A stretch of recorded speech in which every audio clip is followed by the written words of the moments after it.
Anything Combat with Johnny K. But it's anything combat though. Welcome back, combatants, to the Anything Combat Show. I'm your host, Johnny K. Today, we've got a 10-0 prospect, knockout artist, most talked about bantamweight contender in the UFC. Please welcome to the show, Malcolm the Machine Wellmaker. What's going on? What's going on, man?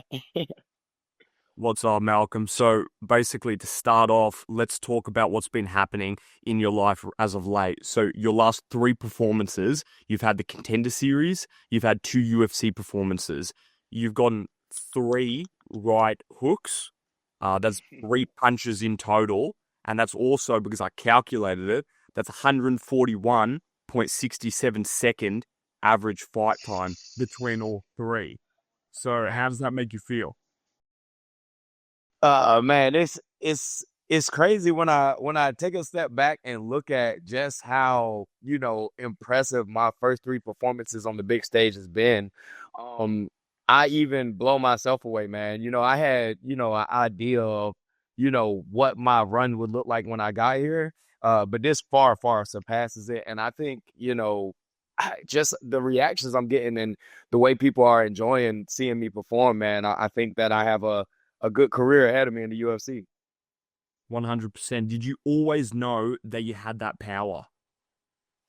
Yeah, I would say, I've known for a while. In my very first amateur MMA fight, it was my first time fighting with 4-ounce gloves. I had done kickboxing and I got some TKOs, but my very first amateur fight, I hit a dude with an uppercut, and I mean, his body just collapsed. And then, from that day forward, I believed in my power a ton. So I looked at your Instagram and you said that not even in your wildest dreams did you think it would be like this. It feels bigger than life, but it's not. It's real. We did it. So run me through that. You were in your position in life, and now, through your hard work, you've gotten to this spot now where you're living good. So just tell me and tell everybody at home that could be in the same position as you, amateur fighting and professional fighting on the regional scene. What was it like for you to put in the work and finally reap the benefit? man, like I said, I had visions of what it would be like to be here. You think what it would feel like to have what you consider success. And maybe my story is a little bit more exceptional than most because of just how successful and how fast it's been. But everything felt exactly how I thought it was gonna feel times 10. Like it feels better than it felt when I envisioned it. To actually be able to do nothing but train full time, to actually be, getting flown out by the UFC to do their fights, to get these big paydays and be interviewed by all these different people, man. Like, I thought it was gonna be sweet, but to actually live it is it actually feels better than you ever could imagine, man. So, I look back at all the grinding and the hard work I did, and it was well beyond worth every sacrifice I made. Everybody's saying it. It's kind of viral on your social medias with you with all the gear when you were doing the pipe fitting. So Yeah. tell me when you were pipe fitting and then you would leave that job and then go to training and you had to balance like your life and your family. Now that you're able to quit the job, with the UFC bonus money and all the rest, tell me what was the main emotion that you felt, being able to finally put all of your efforts and your time into a singular thing, which is your training and your craft. Man, the biggest difference is the amount of stress that's on you physically and mentally. It's so hard to, even if I'm not 100% physically worn out, to force myself to go from my 10-hour day and be at my house for less than an hour and be right back into a gym until, the end of the night. It's so psychologically taxing. But like the feeling that I feel the most now that I'm in the position that I'm in is just like peace, man. I have this amount of peace that I've never had. Like, my stress levels are so low. The way I feel about the work I'm doing, I feel like I'm really fulfilling my purpose. I just have this amount of peace and this contentment and fulfillment in the work that I'm doing on a day-to-day basis. And it's really just like living a dream, man. So I mentioned the knockouts. Everyone saw the Cameron Simon. That was big when you got it. Moutinho, he's really, really hard to knock out too. You sent him flying. Run me through with both of these performances now. How much momentum do you feel that you have in there? Because I know you're an active fighter. So tell me, with these two high-profile fights, how much momentum do you think you built? Man, I knew I did good, but I'd really take a step back. And sometimes, I don't pay too much attention to it, but the amount of social media growth I've seen is outlandish, man. I mean, I've only had 2 UFC fights and a Contender Series fight, and I've already got 170,000 followers. Just when I quit my job, the people that was commenting, like, I mean, even Marab commented on it and told me congratulations. Like, I'm getting some real traction. And I think the real, like, the crazy moment for me was when, Ariel Hawani introduced me before he brought me on.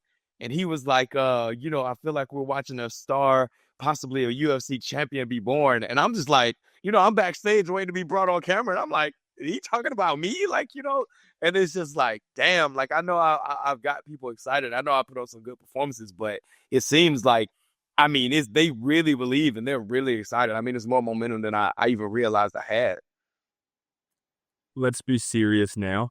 Don't lie to me here. Uh, What did you think the second that you landed that punch on Moutinho? What clocked your head? I said, in my head, I was like, that's another 50,000. I knew from that moment. That's why I was in the cage and I was doing this. I mean, there's no way. It's Chris Mutino, and it's the first round. I mean, brother, I knew it was another 50K. And I just knew we was about to have a good night, man. That was my immediate thoughts. Malcolm, since training in the sport and stuff, I've realized that, really good punchers, people with really crisp, conventional boxing within MMA, they're really patient in there, really cerebral. We've seen it with JDM, he's patient, Yeah. using his hands. Ilya's also patient. They have a Yeah. compass. Now you're the same to an extent because you've got really good counter punching. So you feel like people coming towards you is playing into your game. So you get to be calm in there. So I've seen a lot of fighters rush in the cage, and it doesn't always work out for them. So for you, I always see that these KOs, they're coming and they're just happening as is. You're not really rushing the exchanges and you're not forcing that to take place. You're just allowing it. So tell me, with these big moments, do you feel pressured to rush in there, or do you just stick to your game knowing that eventually if you catch him, you can put him out? First of all, I want to compliment your ability to break that down. That was beautiful. But to be honest, like you said, I am at heart a counterpuncher. I like for guys to open up and for me to make reads and for me to land a counterpunch. So, I don't necessarily feel pressured to make exchanges happen. But, I think even with the Chris Mutino fight, if you take a look back at it, it wasn't a counterpunch that knocked them out. It was me making an opening. And one of the things I pride myself on is that I'm not completely reliant on only counterpunching. So many different facets of my game I do think will show more over time, but I have the ability to walk forward. I have the ability to walk back. And I think it all depends on what the guy's giving me.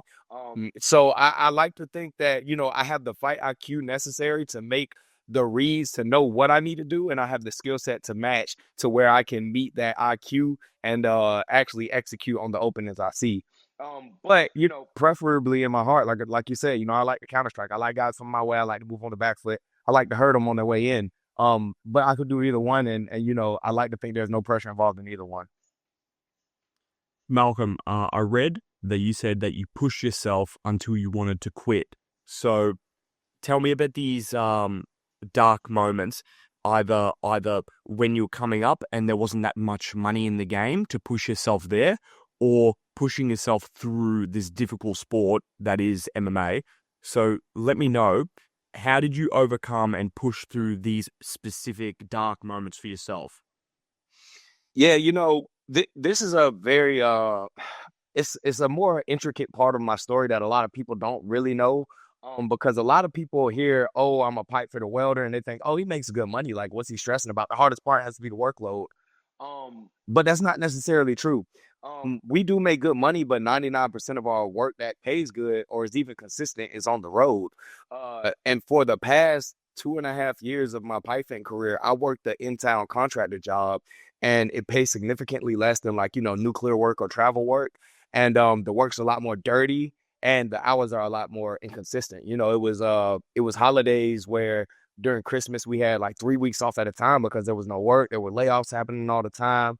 20-hour work weeks happen all the time. It was really tough. And, from the moment I made my pro debut in 2022, uh, I had to take $1,000 of that pay and give it back to my brother because I couldn't pay my mortgage at the time. I had to borrow money from him. And I was in the hole for 2 years straight, fighting through the local scene as a professional. The this is a funny story. Nobody's heard this. But my last regional fight was against Chase Boutwell in Atlanta. My money was extremely tight, and the fight happened in January. My fight camp was in the winter during one of those 3 week spans where we had no work and my water heater was busted. So I took cold showers that whole camp.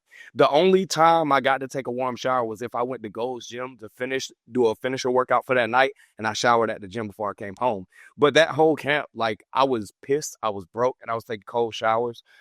I fought him for $1,000 and $1,000 to win. I had bills I was in the hole on. 3 months later in April, my truck gets repossessed and I'm 3 months behind on my mortgage. I had to file for a partial claim, and I'm borrowing my pops's, who's my gym owner's Jeep, and the fucking car alarm goes off every 30 minutes and I have to run out there to cut it off because it's just busted, and just going through all these things and these struggles where people from the outside think, I'm living a glamorous life. I'm a local celebrity. I'm knocking people out. And bro, I had no guarantee, that I was gonna make it here. But to be honest, man, like I said, Pops, him letting me borrow his vehicle was the same guy that was telling me it's gonna pay off. He was the same guy that was telling me, man, you got a gift that you can knock out world champions with that power. You just got to stay the course. And I did. I watched all the guys I went through the apprenticeship with go to Texas, go to New York, make 200,000 in a year, and I'm here making barely 60. I watched that happen, and those are the same guys that's calling me and telling me congratulations because they see what I'm doing. So it was hard, man. It was tough, and I had to have a lot of belief, not just in myself, but what my coaches was telling me.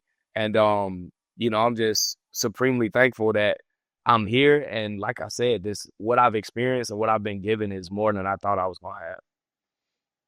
When I researched you, Malcolm, you said that you were in some sort of almost like a trap house with some people. Like, that's what you said. That's what you said, right? Oh man, you pulling out the good stuff. So I want to know what was the craziest shit that you saw when you were in that house with all the boys? Oh man, there's so much crazy stuff. I tell you this, one of my best friends, he does my video work. And he literally just showed me one of his Snapchat memories of us in that kitchen. Brother, I pray nobody ever finds that footage because, oh Lord, they will have a field day with comparing back then to now, just the lifestyle I was living. What you need to get another bonus and pay him off so he doesn't upload that, That's right. Yeah, we gonna scrap all that footage, brother. But here's a funny story. I remember back then I dealt with a lot of toxic women, obviously. And there was this one girl that I broke up with, man, and she was very unhappy about it. And she stabbed my tires religiously for the next 6 months and any girl I was dealing with. And I could not catch her. Brother, she was slick as could be. I could not get a hold of her. Well, this night in particular, that same guy I'm telling you about that showed me that footage, he waking me up while I'm sleeping in my bed. And I'm like, what's going on? It's like 2:00 in the morning. He was like, she out there right now. She creeping down the driveway. I'm like, what? She creeping down the driveway. So I'm trying to hurry up and put on clothes. And, I run and I look out the window on the front door and I see her like creeping up the driveway about to stab my tires. So, I grab something and I go outside the door and I start chasing her and she runs on foot and leaves her vehicle. And so we start running and chasing her. And then when we come back, because she went through the woods, we come back, her friend was still in the car. Her friend jumps in the driver's seat, pulls off and leaves. And it's crazy because we called the cops that night because I had been telling them my ex stabbed my tires, my ex stabbed my tires. They didn't believe me. And bro, they found her in a shopping center on the other side of the woods, and they brought her back in a patrol car. And man, it was just an absolute mess, brother. And one of the many stories that we look back and laugh on from the trap house days. So good times, good times. Malcolm, one thing that I like to say about the athletes is if someone's condition, like their body itself, is physically fit, it is almost like an analogy for their mind. And I think that's really important because the more physically fit you are, it shows that you can't cut corners for shit like that. And everyone talks about that you're jacked. How do you keep yourself mentally strong? What do you do for yourself to keep yourself mentally strong? Seeing that we can see the expression with your work and your athleticism. You know, it's funny, man.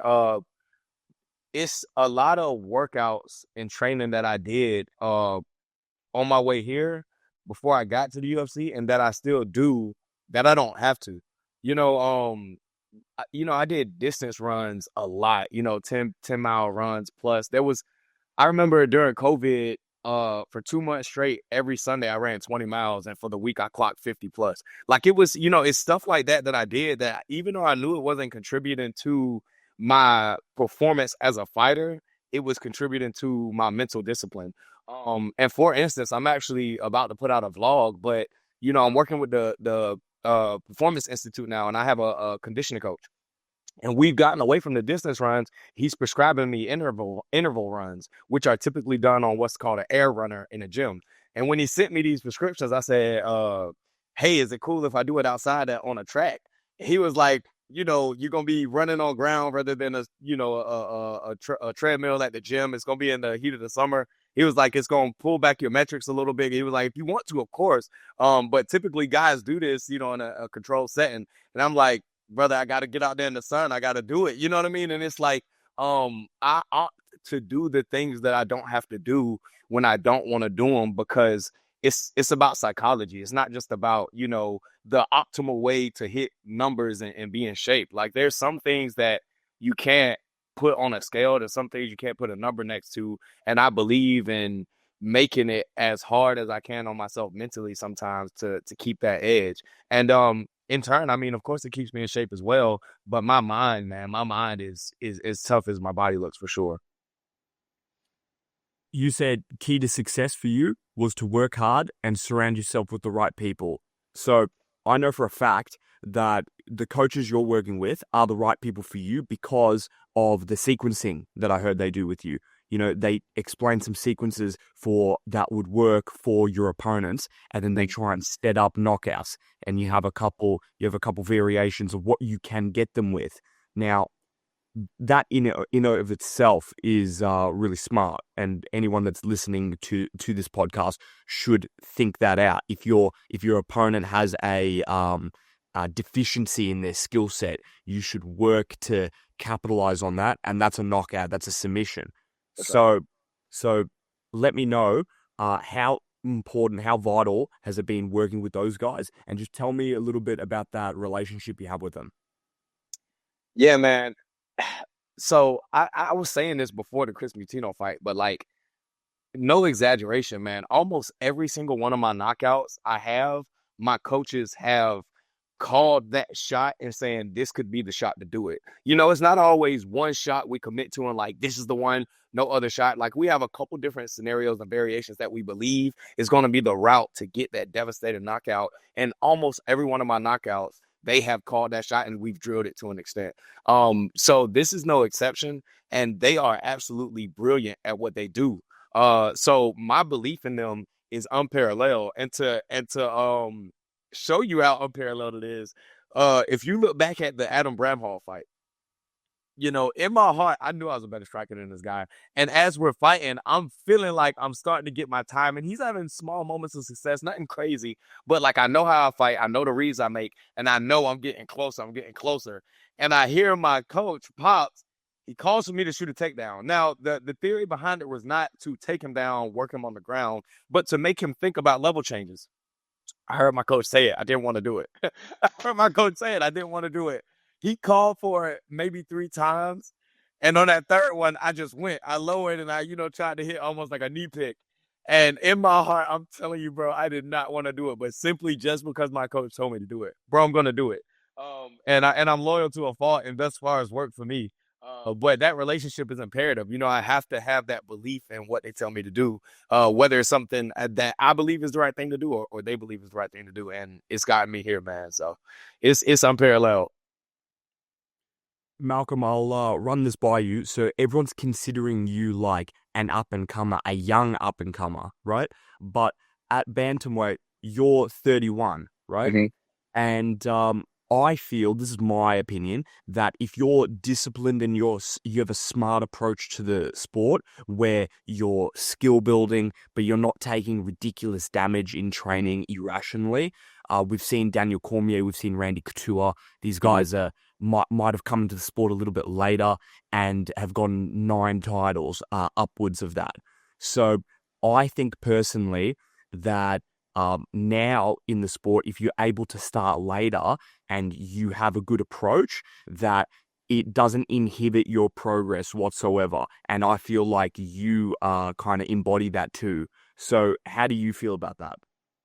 I'm a 100% believer in that. And there's many elements that work in my favor. But, the place I'm at in my life right now, like not the trap house life, right? So many things in my life are in the right place to complement my set of goals and the lifestyle I'm living. If you want to talk about mileage on my body, I literally didn't start training any contact sport or whatsoever training hard until 22. So the mileage on my body is low comparatively speaking with the other athletes I'm next to. My maturity level, is at a certain place where mentally I'm matched with my physical body. And on top of that, like we don't like I have so many trainer partners. Now, granted, a lot of them are, some of them are amateur athletes, some of them are casual, some of them are high level pros as well. But these are like brothers and family members to me. We're not in there ripping submissions. We're not in there if we hurt each other with a shot, we're not going for the finish. Like I feel absolutely safe with my group of guys, and we're all bought in on this common goal amongst each other. So like, the guys in my corner that fostered this relationship I have with them, fostered this culture at my gym. And I feel like that's why I've been able to be so successful. Like I've had minimal injuries in my career. And even now, like most of my fights I go into, my injuries are very minor compared to what most fighters go into fights dealing with. So I think that you are definitely on the same train of thought that I am. And I think that my ceiling for what I can perform and accomplish in this sport is very little limited by my age, and as long as I can mitigate the things like the injuries that could derail my timeline, I think that I can go and really maximize what I get out of this sport and how high I can go. With that being said, what do you think is the key takeaway, the piece of advice that fighters that are coming up should take from that? Don't leave your career in the gym, man. I know so many people who the nature of competitiveness not only hurts them physically, right? I mean, they're tearing knees, they're jacking up shoulders, and concussing each other, right? That's the obvious immediate problem. But the other problem is when you're so competitive and want to win so badly, you limit how much you can learn. I got to a place where getting tapped wasn't the end of the world for me a long time ago. And the amount of growth I've had in my grappling since then is exponential compared to how I was when it was a diehard, don't let anybody that's a lower rank than you tap you. I play with positions. I let people get in on stuff and I try to use technique to get out of it. And that is what makes me develop my skill set more so than develop my ability to take advantage of my athleticism. And so if you can check the ego, if you can not be too competitive when it's not, necessary, I really think that you can maximize how much you get, not just physically, but as far as your skill set goes in the gym too. Malcolm, I read from your social medias that you're excited about all these potential matchups that people are making. So I wanna run by you some matchups that I've heard that may be in the works for you, and I just want your opinions on these ones. So I saw that Alexander Mhm. Jr. might be in the work, right? Run me by that one just first. I got some more for you, but tell me, what do you think about him? That would be boxer versus boxer. Of Yeah. course, you guys can grapple, but the boxing level in that match, if that's made, that's a serious match. Yeah. I think there's no question about the level of skill that Alexander Topuria has. I mean, we know who his main training partner is. We know that he helped prepare Ilya for all of his fights. And he's got the same resources Ilya has. So I think there's bar none, no question about how skilled he is. But we also know that fighting is different than training. You understand what I'm saying? And it's a very exciting fight. I think he has extreme high expectations because of the name that he carries. And I also watched his UFC debut, and he didn't do bad at all, but by no means did he, break the scale of expectations. So that's a fight that I get really excited about, because I think that if you put me against somebody whose skill is not in question, and I go out there and I do what I do to people, you know what I mean? I think it really, really propels my career. And I don't even think it's too soon for a matchup like that, to be honest, for myself. I think it's a good fight for me. And I think that would be an opportunity for me to really surprise people with the skills that I have other than my boxing. And when I do force it to be a boxing match, I think that I'll be able to show that, skill of boxing and fighting boxing is two different things, man. I perform really well under the lights. Another matchup that I saw, in my opinion, the previous matchup we spoke about, that's a very winnable fight for you. This one, on the other hand, I think you'd probably just smash him. So, former champ Cody Garbrandt. Oh man, bro, I'm not gonna lie, watching him lose his last fight blew my mind, because I'm still, up to then, I still had this image of the Cody we all saw become a champion. And to think somebody like Barcelos, now no disrespect to Barcelos, but he doesn't beat that Cody from back then. Nobody would ever put their money on Barcelos to beat that Cody. And it's just, it sucks because it made it a reality that Cody is no longer the fighter that, I fell in love with. And that doesn't change the fact that I'm a huge fan of him. And with that being said, man, I would never want to fight that guy. Ever want to fight that guy. If the offer came across, man, I'd beg my management to try to find something else. Even though I don't have to hate somebody to fight him, but he was one of the guys that, really inspired me, that I watched religiously when I got into the game. But, nonetheless, man, I have absolute confidence in my ability to do what I do to people if they put me in the cage with them. Malcolm, what message do you think you have for the bantamweight division right now, so you can put everybody on notice? Man, my message to the bantamweight division is, when you get in the cage with me, you better shoot, man. I believe that I am one of the best strikers in the world. I've been telling myself this before I got to this stage, and it's not out of arrogance, it's not out of delusion, but it's because I know that I have to believe that to be able to be that. Mike Tyson said you got to be a champ here before you're a champ here. Like, that's one of my favorite things I've seen Mike Tyson say. And I live and die by that, man. To this day, I do my rounds in the gym and I tell myself, you're one of the best strikers in the world. So for anybody that gets into the cage with me, man, if they'd like to test their luck with striking, I gladly will engage, and I plan on putting them on another highlight reel. And if they shoot, then I'll get my opportunity to show the world that I can also grapple and wrestle. Malcolm, you're the machine. The champ of the division is the machine also. Dom Cruz is said to be kind of like the GOAT of that division. And he's got, I believe that's 4 UFC titles, and I think he has 3 WEC titles. And Merab now, he's on 3. But Merab's strength of schedule, as you know, he's been like 4 or 5 UFC champions outside of title fights. Even Henry Cejudo, double champion outside of a title fight. So let me know, what do you think? Do you think Merab should be put over Dom? Because I believe if you combine Dom's WEC and UFC, he still has a longer win streak, I believe, if they win together. If we're talking about GOAT of the UFC bantamweights, I don't quite know that you can bring in Dom's accomplishments outside of the UFC. And I'm not saying that they don't matter, But one of the things that you said that's really strong is like, Marab's beating guys that even if they wasn't title holders at the time, former champions, title contenders. I mean, his rap sheet is very impressive. And then, I mean, look at him. I mean, he's getting better. I think right now it's hard to put him over Dom, because Dom still has the numbers and Dom still is like, his legacy cemented, but Marab's is still developing. And if Marab can look any better than he already has looked, I think he beats Corey Sandhagen, and I think he adds to those numbers in his rap sheet. So I think when Marab is done, when Marab is no longer fighting in the UFC, whether he's a title holder when he leaves or he loses the title before he leaves, I think by then he will outdo Dominic Cruz when it goes as far as UFC bantamweight go. Malcolm, I looked at your career and I watched the Austin Carter fight, the debut, right? Yeah. In Augusta. You said 3 years ago, you said they all paid in cash. And look, also, this was on Conflict MMA. Yeah. And one thing that I needed to take from this was that it was 2 weeks after your birthday.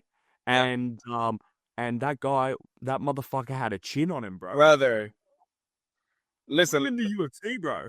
bro, you know what's so funny? This is so funny. To this day, me and my coach still say this shit. He says, if I'd have known he was that tough, I would not have signed him for your debut. Because, oh my God, that was a test, and it was not supposed to be. That was my UFC debut my pro debut in my hometown. I was supposed to starch this kid. Bro, I had to choke him out. You know what I'm saying? We still laugh about it to this day. I'm not gonna lie, you smashed him, but he was fucking there. He was there trying to get you. Brother, my hands, elbows, everything, I could barely move them for 2 weeks, bro. And it was just like I hit him so hard. And every time he walks forward very fast. I mean, he power walked to me. I'm glad you watched that, man. Anybody who wants to see whether I got a dog in me, go watch that fight. Oh my God. Sick, brother. Another one that people need to know about is the fact that you fought a guy named Taylor Moore, right? And it was for a title. When you fought this guy, the reason I bring this up, it's important, is because it was a 5-rounder. And everybody that wants to talk about contenders, they talk about the attributes. What does he have here? What does he have there? You can go 5 rounds. So you've got that cardio. How does it feel that you already know that you've got the energy reserves and you know how to space out your energy in the fight, that you can go those long distances, and you're not even in these 5-round fights yet, but you still can do it. Yeah, man. Oh man, you do your research, brother. It's so funny watching the casuals comment on so many of my posts, man, and the objections they make. And obviously I never engage because if you do, you lose regardless, right? But yeah, man, bro, I can fight all day. Like I can do a dog fight, I can do a technical fight. And like Taylor Moore was like my kryptonite. Like he was a strong wrestler. I had to keep him off of me. And I remember even in the 5th round, he got in on a hard double, and I had to make a decision right then and there. Like, am I going to fight this double or like accept position and work my way up, bro? And I fought it as hard as I could. And it was a high-paced 5-round fight, man. I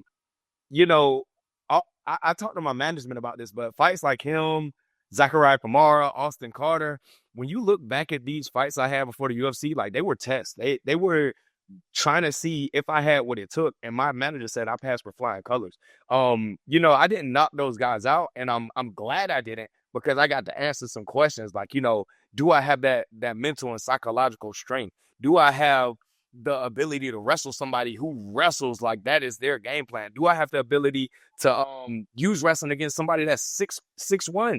Zachariah Kamara was a beanstalk, brother. You know what I mean? I could not get past his jab, so I got to answer these questions about myself. And that Taylor Moore fight in particular, man, I remember walking away and saying, the best thing about this fight is I proved to myself I am who I thought I was. And I'm glad I got that experience. Very glad. With the Zachariah fight, what I really liked out of your game there was, he had really good movement and he was causing you some problems on the feet really early because he was tall and all the attributes. Then in terms of finishing potential for yourself, the second the hands weren't working, they got into you got into a clinch type of fight, and the amount of submission attempts I saw out of you showed me a really submission dominant grappling style, which that goes to show that you had a finishing style for striking, and you had a finishing style for grappling, which, as we've seen, no one's been able to really grapple with you in the UFC. But if anyone needs tape to see how you perform under those uncomfortable positions that people would think that you would lack in, you passed with flying colors, and you made it as uncomfortable as possible for him. Yeah, man, it's so funny that you say that because I actually was scrolling through memories and I saw the post that I posted after the Zachariah Kamara fight. And I walked away from that fight feeling defeated because it was my first split decision win. And I was like, damn, one of the judges thought I lost. Like, how many other people thought I lost? And it messed with me bad. But, the post I put up after I actually reflected on it was, I won that fight with grappling. I won that fight with wrestling. And like, once again, a test pass with flying colors. And I look back at the fighter I was back then, brother, my grappling was so undeveloped compared to where I'm at now. Like, and just like the amount of growth I'm seeing with my grappling, with me being a full-time athlete now, man, like, I can tell that you've done your research and you don't have the worries that a lot of the casuals have with me being a one-punch pony, right? One-trick pony. But like, man, I work very, very hard to mitigate those problems and to not have to deal with the worries of getting exposed or getting heat checked. Like, if a guy puts me on my back and I can't do anything, he's world class, and that's the only person that'll be able to do it. But other than that, you give me a guy that's a decently ranked opponent or a guy that has a reputation for being a well-rounded guy, he's gonna have a hard time with me. In the last 2 decades, there hasn't been that many fighters out of Augusta. I'm the first since Forrest Griffin. So Forrest Griffin, it was obvious like 20 years ago. And even then, like, a lot of people from Augusta don't even know it, because he stays in Vegas, he works at the PI, and it's like an old school legend. The old school MMA guys know. But yeah, man, if you just want to talk new gym for what the UFC is known for now, like, I'm that first guy. I'm the face of it in Augusta. Do you are you happy that you get to represent your area? Absolutely. Like, I almost take more pride in that than anything. I was born and raised here. My camp they're all Augusta natives. I made my regional career fighting in Augusta and Atlanta, those areas. And I can tell, man, look, I go and do a lift. I'm getting stopped to take pictures, like, from people that have been watching me since I was an amateur. I'm running around my neighborhood. People are throwing their cars in park, hopping out, taking pictures. Kids in their front yard are stopping me to take, bro. It's like, it means so much to me to see people take pride in being from Augusta, because so many people feel like Augusta is somewhere they want to escape. So many people feel like Augusta is a place that's limiting them. And I feel like I've shown that you can be something great in Augusta and from Augusta. And I want to bring that hope and that motivation to people who are born here that haven't seen somebody from Augusta be able to do this stuff. And I'm doing it right now with my performances and with my influences from social media, from the big screen and stuff like that. But I'm in the process of getting, boots on the ground and actually touching the community. So it's something that I love and I really take pride in. Malcolm, one thing that you said that I think was kind of underappreciated when you said it, because of actually the gravity of what it actually means, is that you said that for a long time you were the worst guy in the gym, right? And they kind of glanced over it. Now, Volkanovski also said that at the time that he thought he was shit at MMA, he still said, I'm going to be a UFC champion, even when it wasn't going well for him. So I just want you to tell everybody listening that trains themselves and thinks to themselves, I want to do this, but I'm not capable. And just explaining to them how that is just self-limiting and bullshit, because if you put that work in, you can level up no matter where you are in the journey. You can fix all your problems and level up. Yeah, man. This complex of feeling like the position you're at in life, the age you are, uh, the lack of experience or background you have or resources that you have will keep you from being something great. Is the only thing between you and that greatness. You know what I mean? Like I'm telling you, man, when I walked into that gym, I just wanted to get in shape.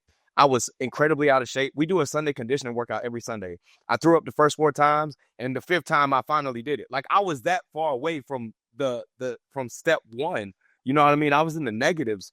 And just by showing up, just by putting one foot in front of the other, man, it snowballed into not just me taking a kickboxing match, but to me taking an MMA fight, to going pro and becoming somebody that has inspired a whole, no telling how many people with my story, man. I am a living proof that you can be below the lowest guy in the room. You can walk into the gym and be the literal worst guy.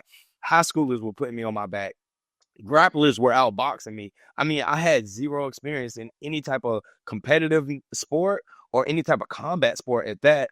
And I mean, you fast forward 8 years later, and I'm getting $50,000 bonuses, man. You can do it, but you are your own worst enemy. Don't let yourself limit what you can accomplish in this lifetime. And at least try. As we're wrapping up, I've got a couple more things for you. And you said that when you were growing up, you never got the chance to take big trips. And now that you're in a financial position to do that in your adulthood, now you get to. And I want to ask you, what would you say to Malcolm Wellmaker at 20 years old? What would you say to him now? Man, first I got to look back at where was I at when I was 20. You know what I mean? I had just got back to Augusta within the a year or so because I went to Georgia Southern. Uh it didn't work out for me. I come back home. I'm living with my mom. I'm working at the time. That was before I got into the trade because I got into the trade at 21. So I was working Food Line, bagging and getting buggies out the parking lot, and I was working a second job at a call center. I hated it. You know what I mean? I was getting paid $8.50 at the call center. I was getting paid $7.25 at Food Line. Bro, I had just got back from Georgia Southern, which I felt was the peak of my life, and I felt like I was stuck back in Augusta, and that I'd never be as happy as I was in college. And I go back and I talk to that young kid, and I tell him, man, if you thought college was good, just wait to see, what's in store for you. Keep your head up. You know what I mean? Don't let life beat you down. Don't feel like nobody cares about your story. Don't feel like nobody will remember you. And have faith that there's a plan for you. Um, and man, it made it a lot easier for me to endure the things that I did to get here. The final question I have for you for today is, what do you think was the biggest sacrifice that you've made so far for your fighting career? You know, one of the biggest sacrifices I had to make on the way here was, um, I think friends and relationships. The money is one thing. I was in a position with my career and my skill set to go make a lot of money. I missed out on a lot of money, but I don't really care about the money.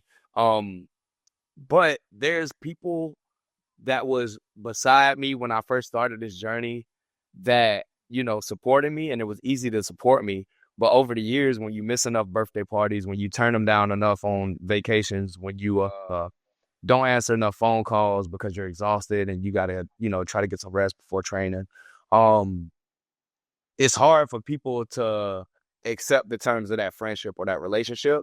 Um, and it's heartbreaking that when you finally get to the goal that you was trying to get to, the amount of people you wanted to share that joy with is drastically lowered. You know what I mean? I used to have, when I was staying in that house I was telling you about, man, there was always 6, 8, 10, 12 people that I would consider good friends that was always around, but it was so much easier for me to be the friend that I needed to be for them, for us to be happy with our friendship. But as I changed my lifestyle and I had to be more selfish, many of them dropped off. And now that I'm here, I might got two of those guys from that era in my life that are, sharing this experience with me. So I hate it, and I know those guys don't feel any type of way that they're not as close to me because of it anymore. Of course, like, we're all adults and life changes. But that's the toughest sacrifice because I love those guys dearly, and I saw a lot of their lives going different directions, and I wish I could have been more of who I was when we met for them. But it's okay because them just seeing me finally make it here still puts a smile on their face. So that's probably what it is. That's all we have time for, ladies and gentlemen. Thank you, Malcolm, for your time. Is there any final remarks or messages you want to tell the fans at home as we wrap up the podcast? No, nothing in particular, man. You know, I always say with hard work and the right people around you, you can accomplish anything in life, and that's been true to me. So make sure you surround yourself with the right people, and if you put in the work, you know what's destined for you and what's in store for you will come true. That's the biggest thing. And then of course, I want to say thank you to Gold's Gym. Those guys, you know, I'll keep it short, but you know, I met those guys because we was doing a big Augusta fight night, and they were hosting a charity seminar at an underprivileged school in South Carolina. None of the pro athletes could show up because of the time or whatever it may be. And literally outside of one other athlete, I showed up. And at the time, I was 3-0 as an amateur, and the Gold's owners had no idea who I was, but they were sponsoring the event. That was their first day meeting me. They saw me work with those kids. And from that day, which was 6 years ago to now, they fly all over the country to come see me fight. They were doing it before I got to the UFC. They put money in my pocket when I couldn't pay my bills. They really changed my life, and I really look at them like family, and they fall under that umbrella of keeping the right people around you. So keep the right people around you, man. Put in the work, and it's no telling what life has in store for you. Follow Malcolm Wellmaker on socials. I'll put the link in the description, and follow Anything Combat. We will see you all next time. Become a combatant.